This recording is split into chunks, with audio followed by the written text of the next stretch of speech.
Assalamualaikum warahmatullahi wabarakatuh. Salam sejahtera bagi semuanya. Pada tugas ekonomi makro ini, saya akan membahas pendapatan nasional.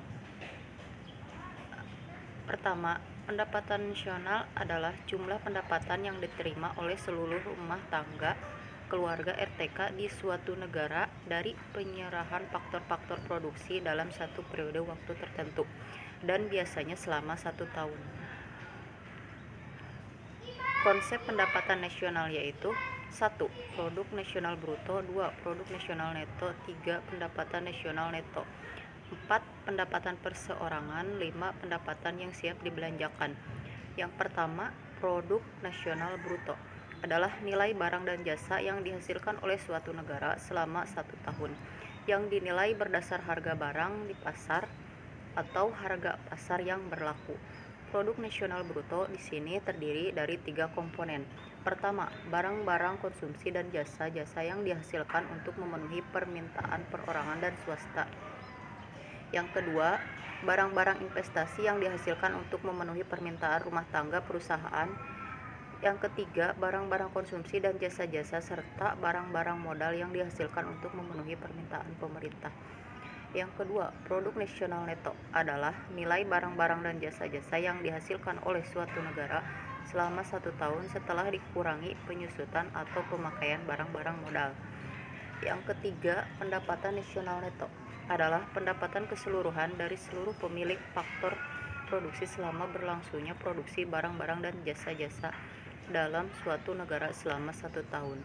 Yang keempat, pendapatan perseorangan adalah pendapatan yang diperoleh dari upah dan gaji serta pendapatan lain atas hak milik berupa sewa, bunga, dan pendapatan transfer NNI ditransfer dikurangi pajak, perseroan, laba yang tidak dibagikan, dan iuran jaminan nasional.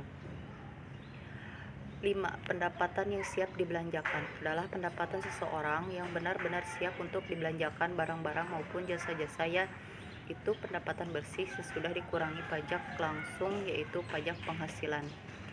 Dan pendapatan negara dapat dihitung dengan 3 pendekatan, yaitu pendekatan pendapatan, yang kedua pendekatan produksi, yang ketiga pendekatan pengeluaran. Dan manfaat pendapatan nasional adalah 1.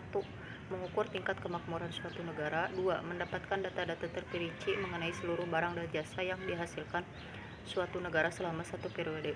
3. Mengetahui dan menelaah struktur perekonomian nasional. Faktor yang mempengaruhi pendapatan nasional: 1. Permintaan dan penawaran agregat. 2. Konsumsi dan tabungan investasi. Yang pertama, permintaan agregat adalah hubungan antara keseluruhan permintaan terhadap barang-barang dan jasa sesuai dengan tingkat harga. Yang kedua, konsumsi dan tabungan, pengeluaran total untuk memperoleh barang-barang dan jasa dalam suatu perekonomian dalam jangka waktu tertentu. 2. Tabungan saving adalah bagian dari pendapatan yang tidak dikeluarkan untuk konsumsi. Yang ketiga, investasi, salah satu komponen penting dari pengeluaran agregat. Terima kasih, itulah penjelasan